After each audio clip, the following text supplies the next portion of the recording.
అధ్యక్ష ఎన్నికల ప్రచారం హోరాహోరీగా సాగుతుంది. ప్రధాన అభ్యర్థులిద్దరూ ప్రచారంలో దూసుకుపోతున్నారు. ఈ నేపథ్యంలో ఓటర్లను ఆకట్టుకునేందుకు ట్రంప్ ఓ అడుగు ముందుకేసి హామీలిచ్చేస్తున్నారు. ఇప్పటికే ఐవీఎఫ్ పై ప్రకటన చేసిన ట్రంప్ తాజాగా తాను అధికారంలోకి వస్తే రహస్య పత్రాలను బహిర్గతం చేస్తానని ప్రకటించారు. యుఎఫ్ఓ దృశ్యాలు, మాజీ అధ్యక్షుడు జాన్ ఎఫ్ కెనడీ హత్యకు సంబంధించిన పత్రాలు, ఎప్స్టైన్ ఫైల్స్ వంటి వాటిని బయటపెడతానని స్పష్టం చేశారు. అంతేకాక తన మిత్రుడైన ఎలాన్ మస్క్ కు సైతం హామీలిస్తున్నారు. తన కేబినెట్ లో కీలక పదవిస్తానని చెప్పిన ట్రంప్ విద్యుత్ వాహనాలపై ట్యాక్స్ క్రెడిట్ ను రద్దు చేస్తానని హామీనిచ్చారు. అయితే ఇదే సమయంలో కమలా హారిస్ మాత్రం సర్వేల్లో దూసుకుపోతున్నారు. స్వింగ్ స్టేట్స్ లోనూ సత్తా చాటుతున్నారు. ట్రంప్ హామీలు గుప్పిస్తున్న ప్రజల మద్దతు మాత్రం కమలా హారిస్ కే దక్కుతుందనడాన్ని రిపబ్లికన్లు జీర్ణించుకోలేకపోతున్నారు.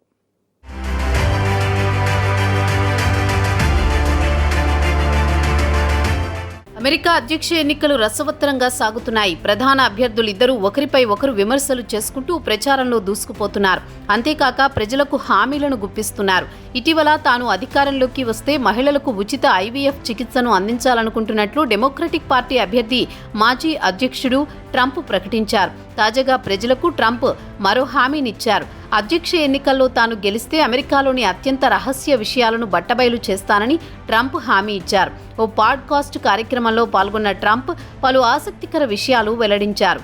అధ్యక్ష ఎన్నికల్లో గెలిచి శ్వేత సౌధంలో అడుగు పెడితే యుఎఫ్ఓ దృశ్యాలు, మాజీ అధ్యక్షుడు జాన్ ఎఫ్ కెనడీ హత్యకు సంబంధించిన పత్రాలు, ఎప్స్టైన్ ఫైల్స్ వంటి రహస్యాలను బహిర్గతం చేస్తానని హామీ ఇచ్చారు. కెనడీ విషయంలో తనను డెమోక్రాట్లే ముందుకు నెడుతున్నారని ట్రంప్ పేర్కొన్నారు. ఇప్పటికే చాలా పత్రాలను తాను విడుదల చేసినట్లు చెప్పారు. చాలా మంది తన వద్దకు వచ్చి అలా చేయవద్దని చెబుతున్నారు, కానీ తాను వాటిని ముందే విడుదల చేస్తానని స్పష్టం చేశారు. సెక్స్ కుంభకోణంలో నిందితుడైన జెఫ్రీ ఎప్స్టైన్ కేసు ఫైల్స్ పై ట్రంప్ స్పందించారు. తాను నేరం చేయలేదని, ఆ కుంభకోణంలో భాగస్వామ్యం కాలేదన్నారు. అదృష్టవశాత్తు ఎన్నడూ అతడి విలాసవంతమైన ద్వీపానికి వెళ్లలేదని, కానీ చాలా మంది అక్కడికి వెళ్లారని, కొంతమందిని కాపాడేందుకు ఆ ద్వీపాన్ని సందర్శించిన వారి జాబితాను రహస్యంగా ఉంచుతున్నారని ట్రంప్ ఆరోపించారు. కెనడీ కుటుంబానికి చెందిన రాబర్ట్ ఎఫ్ కెనడీ జూనియర్ ఇటీవల అధ్యక్ష ఎన్నికల నుంచి వైదొలిగినట్లు ప్రకటించి ప్రచారం నిలిపివేశారు. డొనాల్డ్ ట్రంప్నకు ఆయన మద్దతు ప్రకటించారు. ఆయన కోసం తాజాగా జాన్ ఎఫ్ కెనడీ హత్య దర్యాప్తు ఫైల్స్ ను విడుదల చేయడానికి ట్రంప్ సిద్ధమైనట్లు తెలుస్తోంది. వాస్తవానికి డెమోక్రాట్లు అయిన కెనడీ కుటుంబీకులు రిపబ్లికన్ పార్టీకి చెందిన ట్రంప్నకు మద్దతు తెలపడం సంచలనంగా మారింది.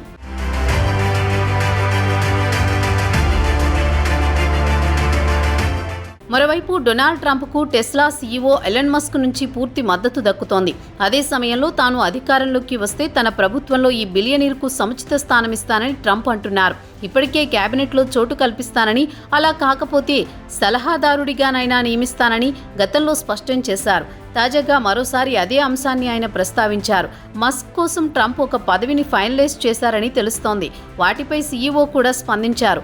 ఫెడరల్ ఏజెన్సీలో ఆడిటింగ్ నిర్వహించేందుకు మస్క్తో సహా ఉన్నత స్థాయి వ్యాపార నిపుణులు చేర్చుకోవాలని ట్రంప్ భావిస్తున్నట్లు తెలుస్తోంది. ప్రభుత్వ పెట్టుబడులను క్రమబద్ధీకరించి వృధాను అరికట్టేలా వారి సేవలను వినియోగించుకోవాలని ట్రంప్ ప్లాన్ చేస్తున్నారు. ఈ పదవిపై మస్క్ ఆసక్తి ప్రదర్శించారు. తానిక వేచి చూడలేనని, ప్రభుత్వంలో అవసరమైన వృధా నియంత్రణలు ఉన్నాయని, అవన్నీ పోవాలంటూ ఎక్స్ వేదికగా పోస్టు పెట్టారు. మొదటి నుంచి మస్క్ ట్రంప్నకు మద్దతు ప్రకటిస్తూనే వస్తున్నారు. ఆయనపై జరిగిన హత్యాయత్నానికి తీవ్రంగా ఖండించారు. జేడీ వాన్స్ను ఉపాధ్యక్ష అభ్యర్థిగా ఎంపిక చేయడాన్ని ప్రశంసించారు. ఇటీవల వీరిద్దరి మధ్య సంబంధాలు బలపడుతున్నాయి. ఈ మధ్య ఇరువురు ఎక్స్లో ఇంటర్వ్యూ తరహాలో వివిధ అంశాలపై చర్చించారు. విద్యుత్ వాహనాలపై ఇస్తోన్న $7,500 ట్యాక్స్ క్రెడిట్ను రద్దు చేసే అంశాన్ని పరిశీలిస్తానని ట్రంప్ మస్క్కు హామీ ఇచ్చారు. ట్యాక్స్ క్రెడిట్లు, పన్ను ప్రోత్సాహకాలు సాధారణంగా ఆర్థిక వ్యవస్థకు మేలు చేకూర్చే అంశాలు కావని ఆయన అభిప్రాయపడ్డారు. ట్రంప్ తన కేబినెట్లో మస్క్కు చోటిస్తానని చెప్పిన నేపథ్యంలో కమలా హారిస్ మాత్రం తాను అధికారంలోకి వస్తే కేబినెట్లోకి రిపబ్లికన్ను తీసుకుంటానని ప్రకటించారు. దీంతో వీరిద్దరూ చేసిన వ్యాఖ్యలు ఇప్పుడు సంచలనంగా మారుతున్నాయి.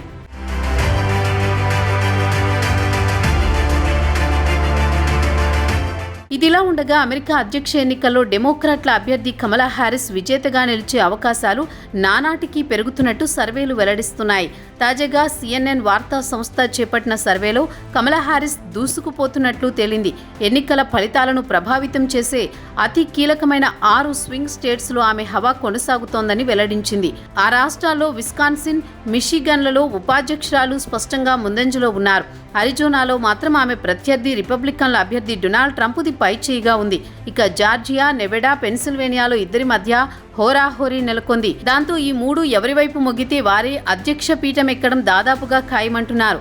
6 స్వింగ్ స్టేట్స్ మినహా అమెరికాలో మిగతా రాష్ట్రాలన్నీ సంప్రదాయకంగా రిపబ్లికన్ డెమోక్రటిక్ పార్టీలో ఏదో ఒక వైపు ఉంటాయి. జార్జియా, నెవెడా, పెన్సిల్వేనియాలో ఏకంగా 15% ఓటర్లు తామెవరికి ఓటెయ్యాలో ఇంకా నిర్ణయించుకోలేదని చెప్పారు. దీంతో హ్యారిస్ ట్రంప్ గెలుపును వీరే నిర్దేశించవచ్చని సర్వే సంస్థలు చెబుతున్నాయి. దీంతో త్వరలో జార్జియా, నెవెడా, పెన్సిల్వేనియాలో అధ్యక్ష అభ్యర్థులిద్దరూ హోరాహోరీ ప్రచారం నిర్వహించనున్నారు.